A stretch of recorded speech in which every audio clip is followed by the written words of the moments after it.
Hello my dear friend, a very warm welcome to all of you. In this session we are going to discuss all the detailed updates given in PARC textbook 26th edition. We will also discuss the biomedical waste management guideline which has created controversy among some of the students, and we will discuss about the PPE kit, steps of wearing and steps of removing PPE kit. We will also discuss the definition of community transmission stage 1, stage 2, stage 3, stage 4 given in PSM textbook 26th edition. So in a way we are going to discuss all the important updates and points for your recent exam. So in the PARC textbook 26th edition, they are saying that this UK variant which came in 14th of December have this name. SARS-CoV-2 is the name of coronavirus. The name of the strain is 2020-1201, okay, 1201. And this UK variant, it has been written in the book that it is 70% more transmissible, okay. That means the transmission is very high, and that is one of the reason why most of us are having in the second wave a lot of cases are getting infected, okay. And out of the 6 WHO reason, 5 have this UK variant cases. Now, just after 14th day of this UK variant, on 18th of December, they have this second variant, South African variant. The name of the UK variant was 1201, remember 2020-1201, and South African variant is known as 501YV2. This is the name written in the PARC textbook for South African variant. Then one thing they have clearly written that of course UK variant has more transmission, but there is no clear evidence that UK or South African variant is more severe disease or worse outcome. That means we need not to worry that it is very deadly. It's not very deadly, there is no clear evidence for that, but the transmission is very high. So a lot of patient will get infected, but the severe disease is something which is not so likely, okay. And remember that the Covishield vaccine that we are giving in India is found not to be working on South African variant, the Covishield vaccine of AstraZeneca Oxford collaboration, okay, is not effective on South African variant. Now, the second thing they have said is that of course this SARS coronavirus, they are present in saliva and respiratory secretion, and it is spread by direct, indirect or close contact. When it is direct, we call it aerosol transmission or airborne transmission, airborne or aerosol transmission, okay. And when it is indirect transmission, we call it fomite transmission. Fomite means suppose a patient of COVID-19 coughed and the droplets are present on books or on doors and other places. So this is fomite transmission which causes indirect transmission, okay. And of course the close contact will be there. Suppose someone kissed someone, and also with saliva and other respiratory secretion it can be transferred. Now one important point they said there, that feces and urine also have SARS-CoV virus, not just saliva and respiratory secretion, but also feces and urine. But there is no published report that feces and urine has transferred coronavirus to other patients, okay. It's present but not been documented to be transferred, okay. I am reading at one of the breaking news in which they have said that in China they are saying that in future they will take anal swab of the travelers to diagnose coronavirus. I said very uncomfortable news, but who will collect that anal swab? That is also a very tough job to do, Anyway, the point is that this is they have updated in the guideline, and they have also said in the PARC textbook clearly that the diameter of coronavirus is 60 to 140 nanometer. It is beta coronavirus that is present. The incubation period is 2 to 14 days, okay. And at high temperature there is decreased replication of coronavirus. At high temperature replication decreased, but cold temperature do not have any effect on coronavirus. It can resist the cold temperature, okay. Now let's come to the disinfectant or sterilizing agent which can kill corona. They say in the Park textbook recent edition that ultraviolet rays can kill coronavirus. 75% ether solution and more than 70% ethanol solution can kill coronavirus. So along with 75% ether, more than 70% ethanol and ultraviolet rays, some chlorine containing disinfectant can also kill coronavirus.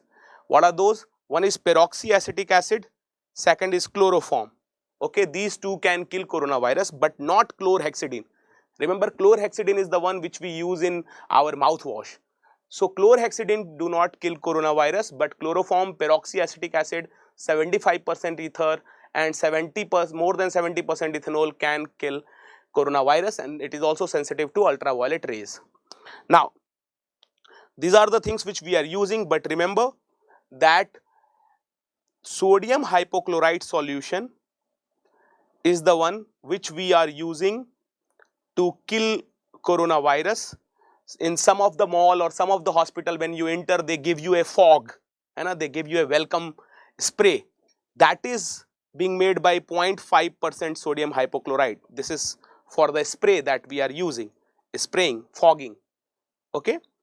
Then if you have to wipe the surface, suppose a corona patient is admitted somewhere, so 0.5% sodium hypochlorite is also used for wiping of surface.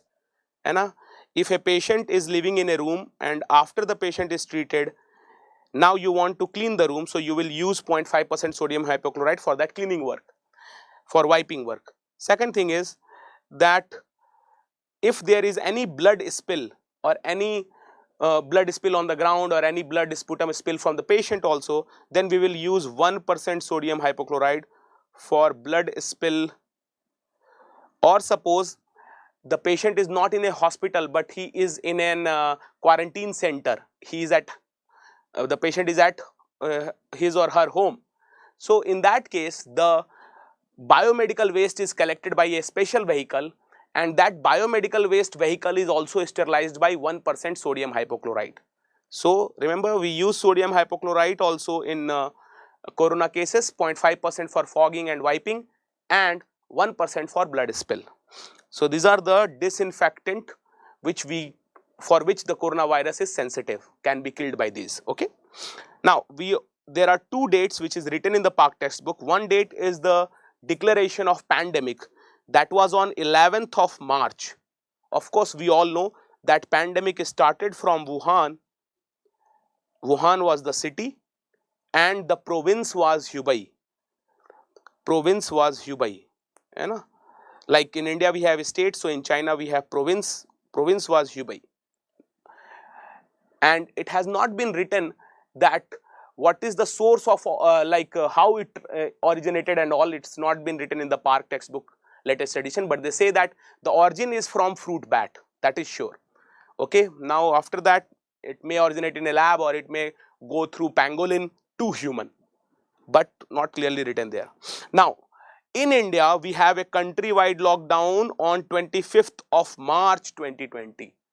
So this is a very this was a step for which Indian government is criticized, that why when the pandemic was declared on 11th March, they took a lot of time to declare lockdown, and when they declared it suddenly without any warning to the people who need to go back to their home village. So that was also some controversy there. Now next thing is that there is this definition of suspected case and confirmed case of coronavirus which has been written in the Park textbook latest edition. So a suspected case must have acute respiratory illness. Now apart from acute respiratory illness, there can be one out of three things.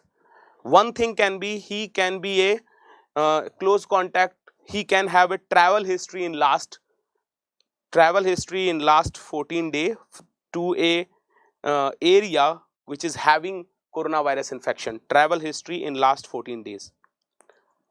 So this thing is compulsory. Acute respiratory illness, fever, cough, difficulty breathing, this should be there. Plus along with that, one out of three things can be there: travel history or contact history or symptoms suggestive of COVID-19, okay, in a hospitalized patient, with no other diagnosis. Suppose after 5 days, suppose I get admitted in a hospital due to symptoms of cough, cold, difficulty in breathing, and low oxygen saturation. I am admitted to the hospital. But when they did my RT-PCR, suppose I am negative, but still I can be a suspected case. If I have symptoms of corona, I am admitted in a hospital, but there is no other diagnosis, no diagnosis of flu, no diagnosis of TB, no diagnosis of typhoid, no other diagnosis, only then I can be a suspected case. So remember, suspected case must have symptom, otherwise they cannot be suspected. Along with symptom, if there is travel history in last 14 days, contact history in less than 14 days, or someone is hospitalized with no other diagnosis, then it is suspected. So these are the three definition of suspected: first, second, third, three definition. Then there is also one more definition, fourth definition, that suppose you did a RT-PCR of a patient, and on the RT-PCR the report came out that it is non-conclusive RT-PCR. So that is also suspected case. Okay, patient with symptom, patient with acute respiratory symptom, but there is non-conclusive RT-PCR. So if there is non-conclusive, not so sure RT-PCR, non-conclusive RT-PCR result, so what will you call them as? They will also be called as suspected case. You understand what a suspected case? Simple, na? Patient with respiratory symptom, then either contact history or travel history, or hospitalized with no other diagnosis, or RT-PCR where it is written that it is non-conclusive RT-PCR result. Okay, and then the second category of patient is lab confirmed. So in corona patient we can have only two type of patient, either suspected or lab confirmed. Now in lab confirmed cases, we need not to have symptom. Positive RT-PCR or positive rat test with or without symptom is lab confirmed, positive lab result. Okay, symptom is needed for suspected case, but symptom is not needed for confirmed case. Positive lab report, okay, with or without, like with or without symptom. There is no need of compulsory symptom, with or without symptom.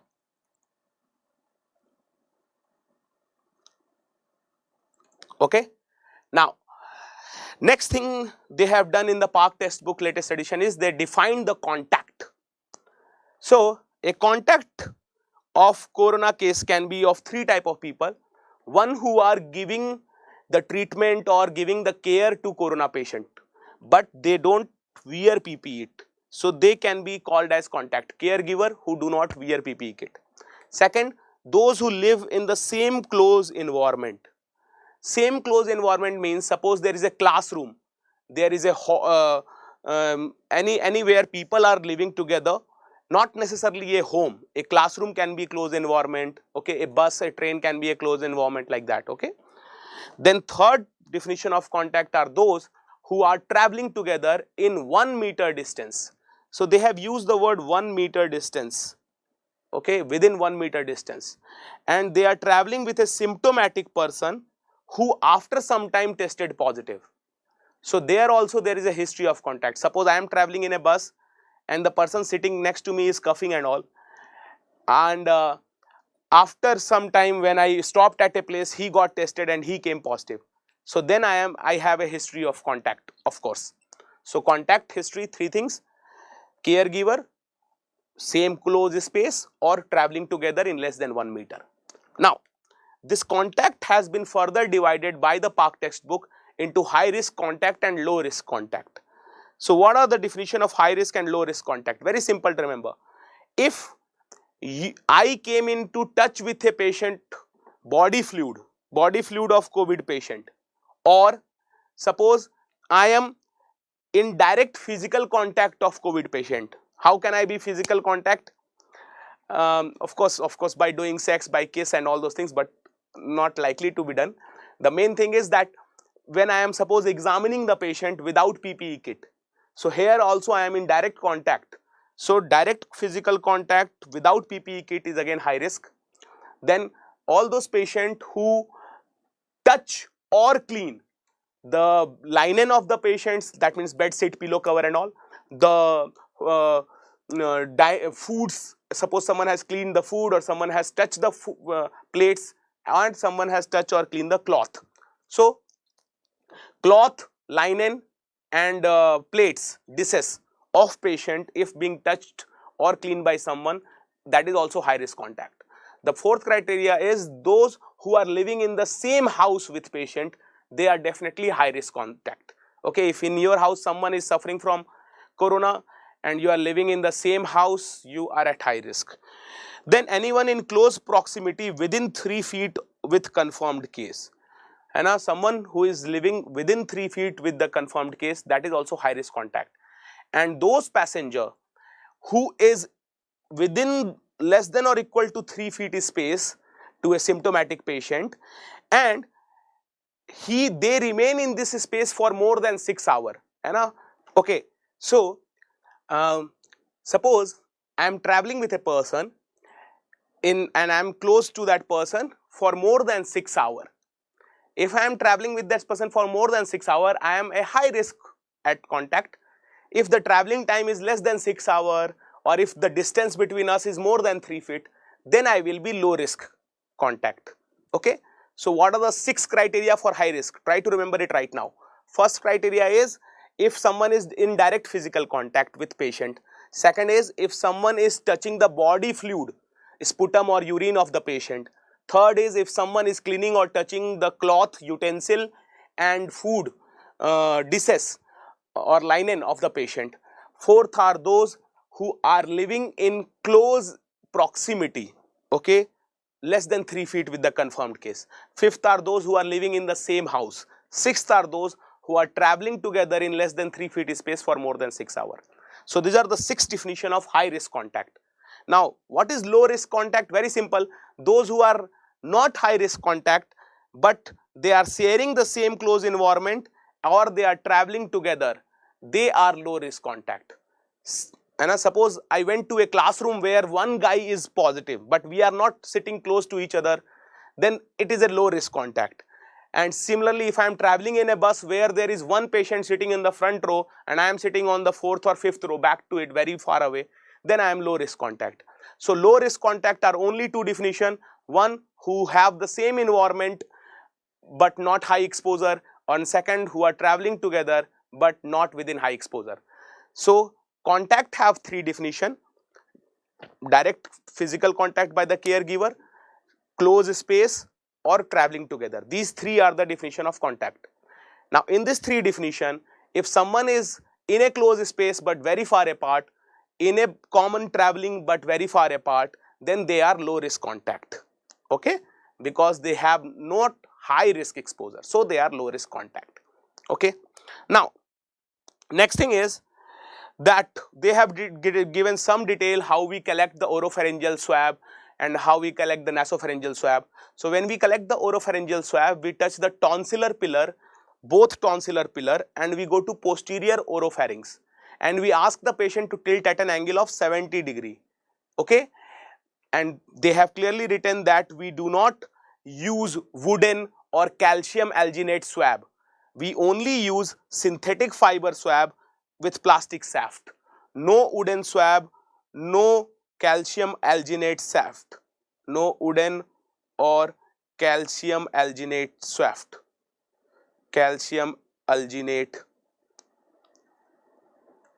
okay, shaft should be used. Okay. Then they have written that we should place the swab after collecting it from posterior oropharynx and both tonsil. We should put it in a viral transport medium which should be 2 to 3 ml. We should put it in them. Okay. And we all know that along with RT-PCR, we are also doing rapid antigen test and antibody test. So there are 3 tests which we are doing in corona. First thing, let's talk about RT-PCR, which is done by nucleic acid amplification test, NAAT RT-PCR. So when we do RT-PCR, first thing is that there is a window period of up to 5 days. And suppose I am positive, but if you tested me today, I can be negative because I can be in the window period of 5 days. After this 5 days, I can get detected in the NAT again. This means that if I am negative in RT-PCR, it's not that I don't have infection. I can have infection and still I can come negative. Why? Because there is a window period of 5 days. Second thing is that if the swab has not collected the viral sample properly, if the swab just go and came out and did not collected it properly, then I can also be negative. So these are false negative. False negative means someone has missed out, and this is miss out. And suppose I am having corona but I missed out. Why I missed out? Because I am in the window period for this 5 days. Okay. So remember, there is a window period of up to 5 days after exposure before viral nucleic acid is detected. And there may be, not in every patient there is a window, but there may be a window of 5 days. So that can give us false negative. That's why if suppose you develop the symptoms of loss of smell, loss of taste, which is very typical to corona, and even if your test is negative, you can go for second test. Okay. So if test is negative, we can go for second test. But if test is positive, we need not to go for any second test. Why? Because this RT-PCR that we use, this RT-PCR have sensitivity of around 90%, sorry, sensitivity of around 80%, and specificity is around 98%. Okay, what does it mean? It means that it can miss 20% patient, only 80% sensitive, so it can miss 20% patient. But if it gives a positive report, then the false positive is only 2%. 98% time it can correctly tell us that who are true negative. We can correctly tell it. That means if we get a positive result after RT-PCR, then we need not to go for any other test. But if we got a negative report, we can go for RT-PCR again. Second thing is it clear? So a single, it has been written also, a single negative test does not exclude coronavirus infection. Okay, even if you got a single negative report, you can have corona. Now, main thing is we also do a rapid antigen test. Remember, this rapid antigen test is less sensitive, but it is similarly specific. What do you mean by less sensitive, similar specific? Less sensitive means they can miss out someone. They can give some false negative report. They can miss out some people. They are not sensitive, not catering everyone. Some can be missed out, and there can be some false negative. But it has the same specificity.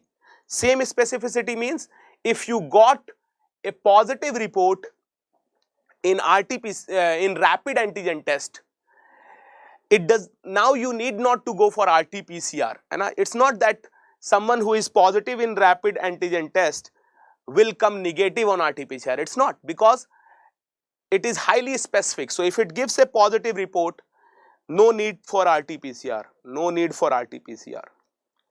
Okay.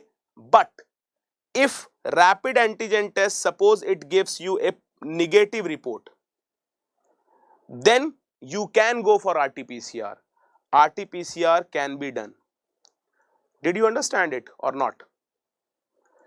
If it is positive, rapid antigen test, then RT-PCR will also be positive, because it is high specificity.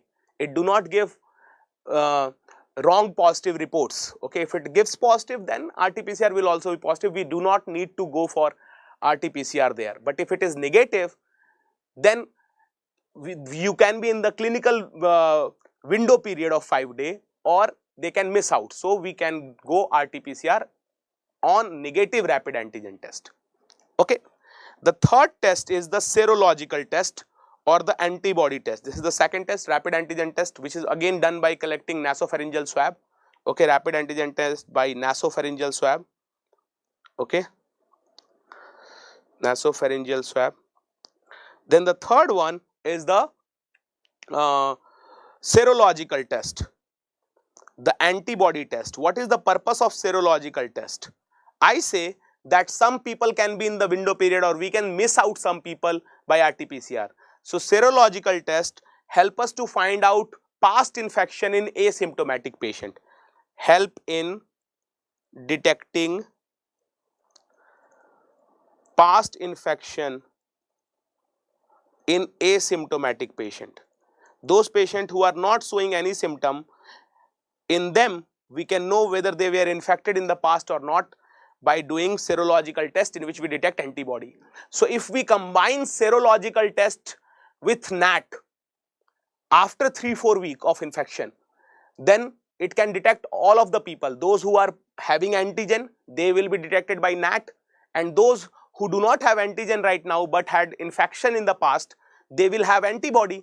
So if we are combining serological test and NAT, then we can find out everyone, those who are infected right now and also those who were infected in the past 3-4 weeks. Okay, so this is the 3 tests that we are doing to detect coronavirus infection. And I hope you know that when they put curfew in India, lockdown in India, at that time every district was divided into 3 zones. Green zone, that means it's okay district, every district has divided into 3 zones. Orange zone, it means slightly danger, and then red zone. It's not yellow, yellow is not, green, orange, red. And in the red zone they have 2 separate area. One is containment zone where most of the patients are living, so that area they contained. And then there is a buffer zone in which there is slight movement of people, but containment zone will have no movement of people. Okay, so this was the 3 area in which they divided: green, orange and red zone.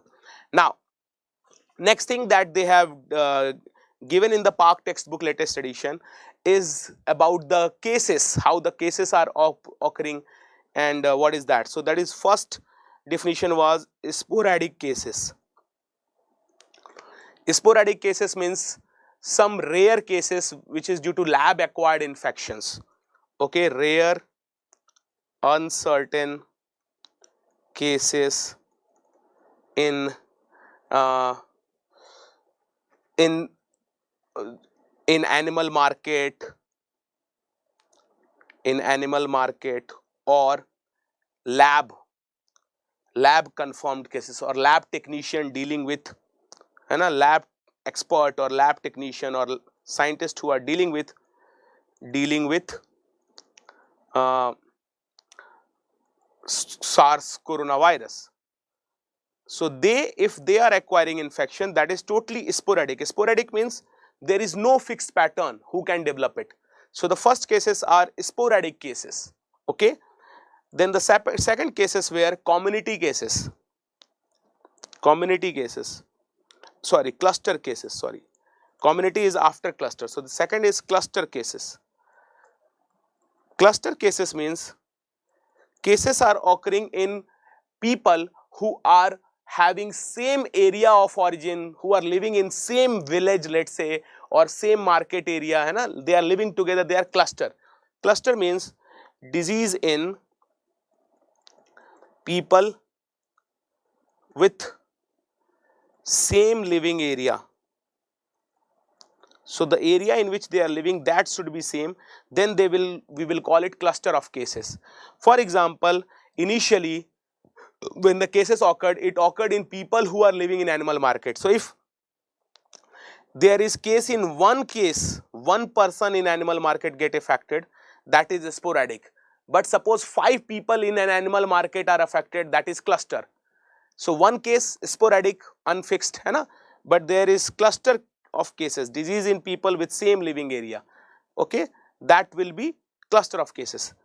Then after cluster we have community transmission, and in the community transmission there are 4 categories.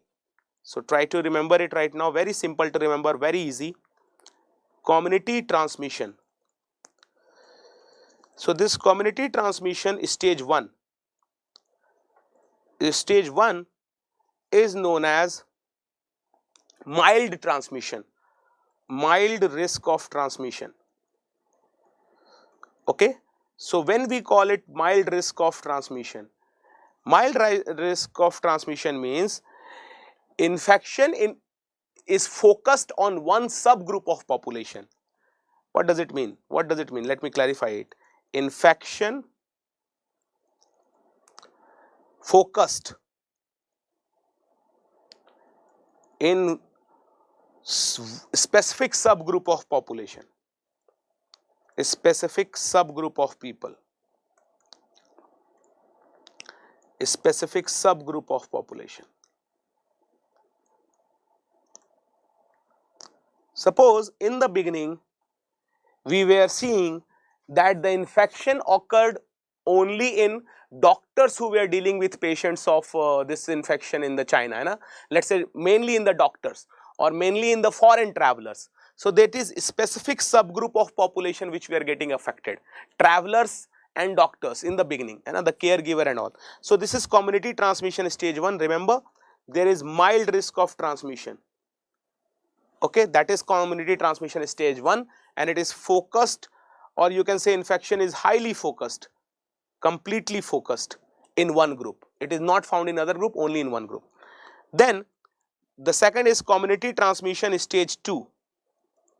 In stage 2, there is moderate risk of transmission.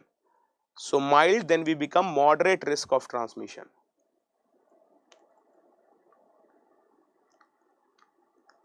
Okay, and this time the infection is not highly focused. There is some focused, hai na? Like infection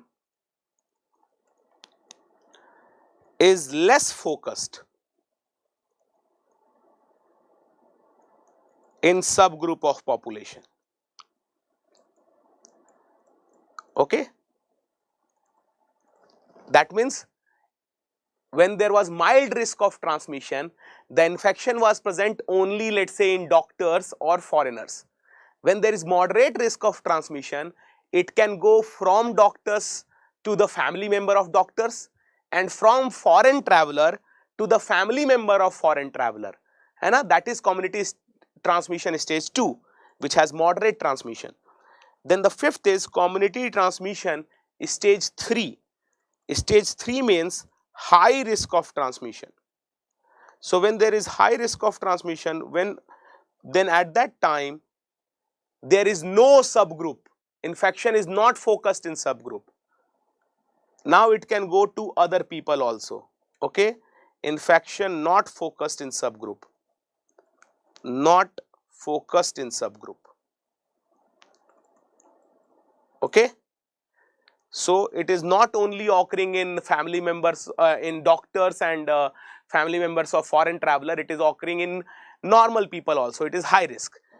And then the last stage is community transmission stage 4, and stage 4 means there is very high risk of transmission, not just high risk but very high risk of transmission.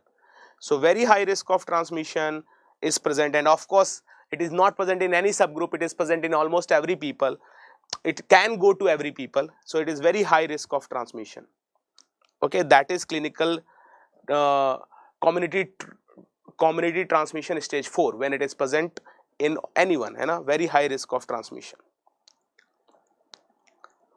Okay, so let's quickly just revise this. Sporadic, when there is one case in animal market or one case in a lab. Then we have cluster of case, when the family member of the animal market people get affected. So this is cluster living together. Then we have community transmission stage 1, which has very mild or mild risk of transmission, present only in subgroup of population like doctor. Then community transmission stage 2, when it has moderate risk and it is localized in some specific population but not highly localized, less focused in subgroup, that is stage 2. Stage 3 when it has high transmission, stage 4 when it has very high risk of transmission. Okay, I hope you will remember it. Now the last two debates.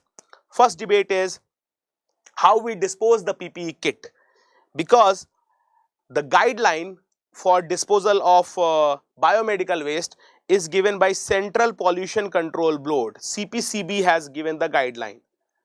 Okay, and if you go on the official website of CPCB, they have done the 4th revision and they have updated 4th revision and updated guideline they have given. And in the updated guideline of Central Pollution Control Board, which come under Ministry of Health and Forest, Ministry of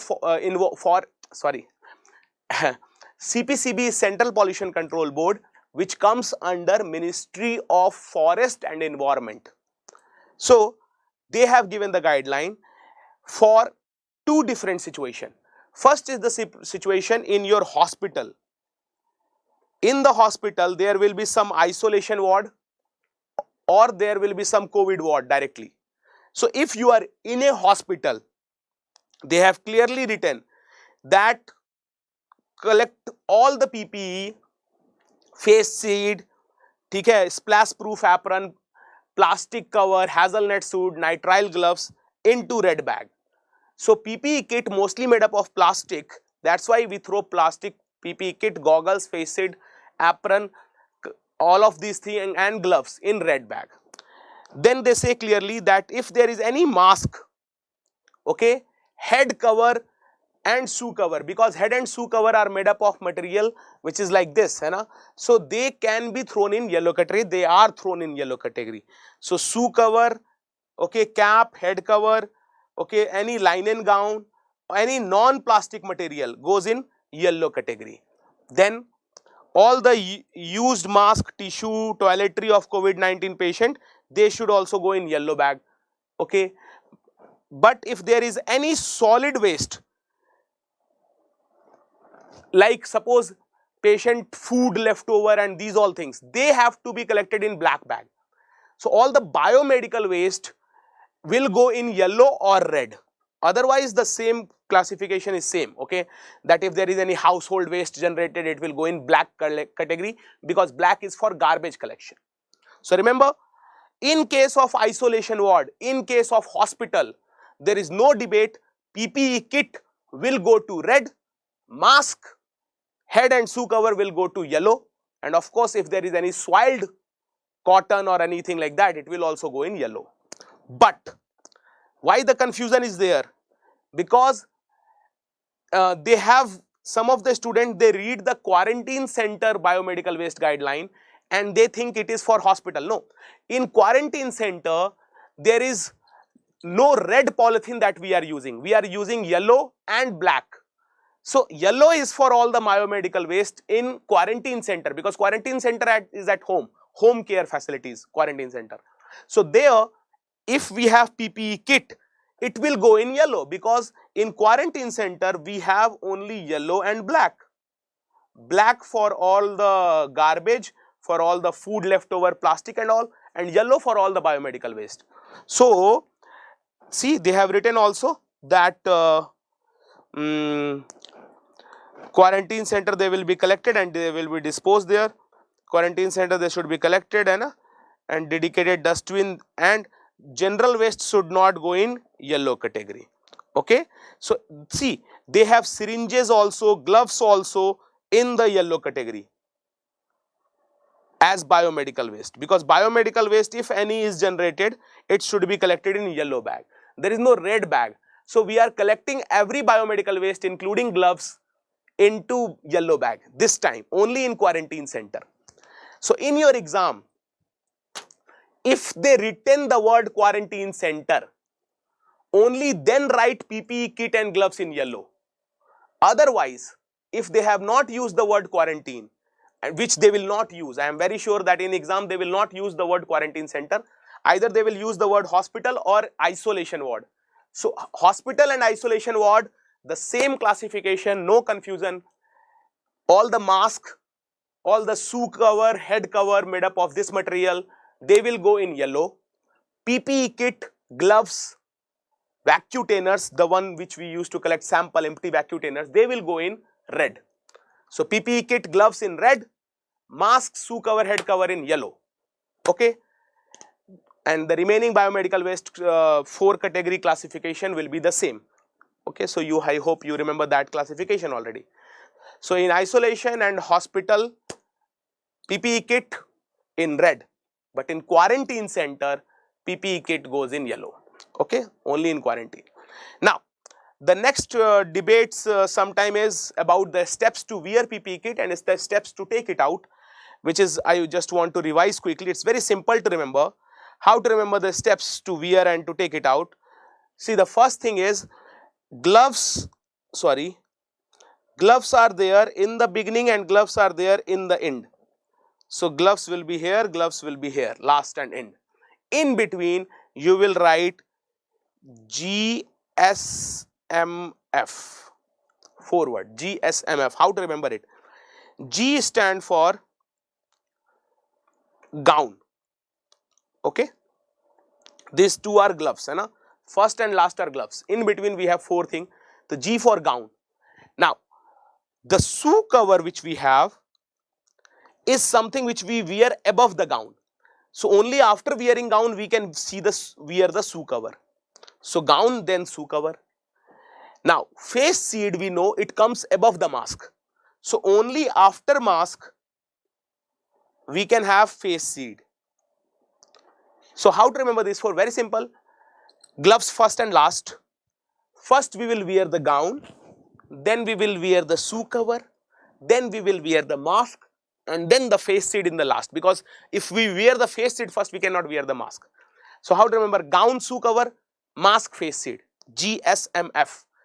How to remember it? Just remember it. Gown, shoe cover, mask, face shield. Okay?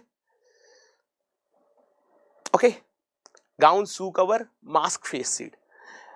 And gloves are in beginning and end. Now, of course, before wearing the gloves, you have to do the hand washing steps. So hand washing steps is again very simple to remember. We all almost remember it already. First is this thing, second is this thing, third is finger interlaced.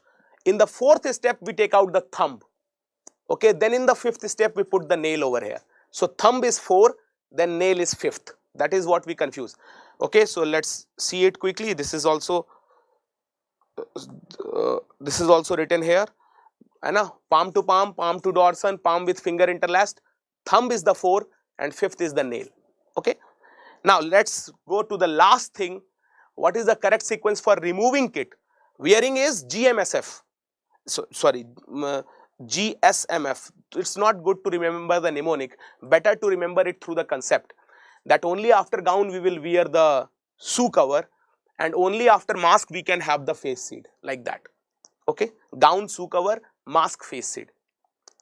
Now, when we are removing it, at this time, the gloves is in 2nd position and 5th position. So gloves is in 2nd and 5th position. What is in 3rd and 4th? 3rd and 4th are very simple to remember. This time we are removing it. So without removing face shield, we cannot remove the gown, and otherwise gown will be trapped in the face shield. So first we will remove the face shield, then we will remove the gown. Okay, after face shield we can remove the gown. Now, the first one which we remove this time is the shoe cover, because after removing shoe cover we can remove our gloves. So second is gloves. So first we remove shoe cover, then of course second one is gloves. We take out the face shield first and then we take out the gown. Okay, the 5th one is also gloves, because there is outer and inner gloves, 2 gloves, so we will remove it like that. And the 6th, the last one, will be the mask. We remove the mask, of course, in the end. So this is the steps to remove. Can we quickly revise the steps to wear also? When we were wearing, then the gloves was the first. I should take some smaller one. Gloves was the first. What was the second thing that we are wearing? We were wearing, after gloves, we were wearing gown. So gown. Then we were wearing shoe cover. Because after gown we have shoe cover. Then we were wearing the mask, because only after mask we can put the face shield. So it was GSMF, and then the last one is gloves. So this was the steps in wearing. Now when to remove it, first we will remove the shoe cover, then we will remove the outer gloves, then only after removing face shield we can remove gown. So third is face shield, fourth is gown, fifth is again gloves, and then sixth will be the mask. Last to be removed is mask.